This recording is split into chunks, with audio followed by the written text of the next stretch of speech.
1950-ад онд Польшийн сэтгэл судлаач Казимир Дабровский дэлхийн 2 дугаар дайнд амьд үлдсэн хүмүүсийн дайны туршлагаас авсан сэтгэлийн шархаа хэрхэн даван туулж байгааг судалсан юм. Польш улсын хувьд бол бүх зүйл аимшигтай байсан. Эдгээр хүмүүс нийтийн үсгэлэн үе олноор устгах, мөхөл хөтөн хотуудыг нуран болгосон бөмбөгдөл мөн тэдний олон найз нөхөд гэр бүлийн гишүүдийн үхлийг биеэрээ туулж мэдэрсэн юм.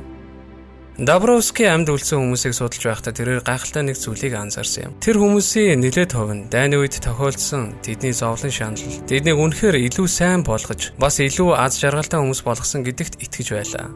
Олон хүмүүс дайны өмнөх амьдралаа дүрслэхдээ хайртай хүмүүсийнхээ үн цэнийг мэддэггүй, бас амьдралдаа талархдаггүй хүмүүс байсан гэдэг.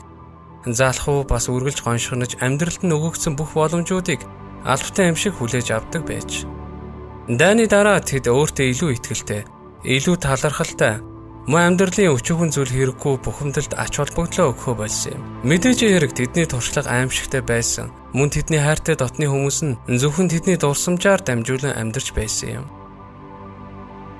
Тэдний олонх нь дайнаас үлдсэн сэтгэлийн шархтайгаа амьдарсан ч зарим нь эдгээр туршлагыг амьдралыг эргээр харах боломж болгон ашиглаж тэд энэ хорвоод ганцаараа зовж байгаа биш гэдгээ хүлээн зөвшөөрсөн. Бидний олонхын хувьд бидний амьдралын хамгийн том багтам амжилтууд, амьдралдаа туулж гарсан хамгийн том бэрхшээлүүдийг даван тууснаар ирдэг юм. Хор тавдраар амьд үлдсэн олон хүмүүс амьд үлдэхийн төлөөх тулалдаанд ялалт байгуулсныхаа дараа илүү их талархаж, дайнд явж үдсэн олон цэрэг эрс дайны бүсэд аюултай орчныг даван туулж чадсанаар оюун санааны уян хатан чанар сэтгэлийн хүчийг шинээр олж авсан тухайга ярьдаг. Дабровский хэлэхдээ айдас, түгшүүр, уйтгар гуйныг үргэлж бидний бодсон шиг ашиггүй бас хэрэгцээгүй гэсэн үг биш. Харин тэд ихэвчлэн сэтгэл зүйн өсөлтийн зайлшгүй шаардлагатай сэтгэл хөдлөлийн өвдөлтүүд юм. Энэ өвдөлтийг үүсгэх нь бид өөрсдийнхөө чадвар илүү хүчтэй ястай эсвэл том булчинтай болохын тулд бие махбодын өвдөлтийг зайлшгүй амсах ёстой байдаг. Хүн сэтгэл зүйн уян хатан чанарыг хөгжүүлэхийн тулд сэтгэл санааны өвдөлтийг ч гэсэн мэдрэх ёстой. Мөн энэ нь зөвхөн бид хүчтэй өвдөлтийг мэдрэх үед л тохиолддог бөгөөд өөрсдийнхөө үнэт зүйлсээ эргэн харж яагаад бид бүтлгүүдж байгаа гэдэг шалтгаанаа олж хардаг. Бид амьдралынхаа утга учирыг олж авах ямар нэгэн оршин тогтнолын хямрал хэрэгтэй байдаг. Ингэснээр бид амьдралынхаа зөв чигийг объектив байдлаар олж харж тэрхүү жимээ өөрчилж чаддаг юм.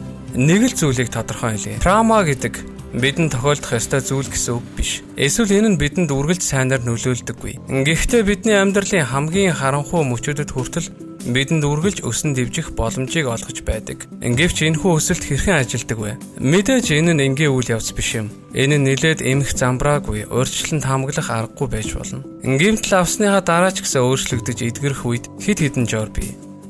Эхнийх нь энэхүү туршлага нь амьдрал чинь ямар нэгэн сайн зүйл өгнө гэдэгт өөрийгөө итгүүлэх юм. Надад яг юуг зааж сургасан бэ? Хэрэв би юмсыг байгаагаар нь хүлээн зөвшөөрвөл ямар өөрчлөлтүүдийг надад авчрах вэ? Энэ бүхнийг даван туулж гарснаар би яг ямар хүн болох вэ? Учир нь бид тэрхүү туршлагаас өөрчлөгдөж чадсан бол тохиолдсон зүйлдээ харамсгаа болчихдог.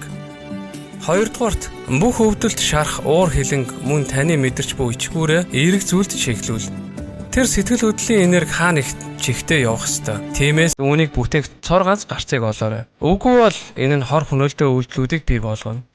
Эцэст нь хэлэхэд сүүлчийн алхам бол энэ тухай ярих явдал юм. Нээлттэй бас эмзэг бай. Өөрийнхөө туршлага бусдаас битгий нуу. Тийм зүйл хизээч болоогүй юм шиг дүр эсгэж болохгүй. Биений чинь сорив ил харагдахаар байдаг шиг сэтгэлийн шархаа ч гэсэн бусдаас битгий нуугаарай. Тэднийг нээлттэй ярих хэрэгтэй. Тэднийг бахархалтайгаар хуваалцаарай. Та зөвхөн зөвшөөрсөн үед л өнгөрсөн чинь таны сэтгэлийн шоронд хорж чаддаг юм.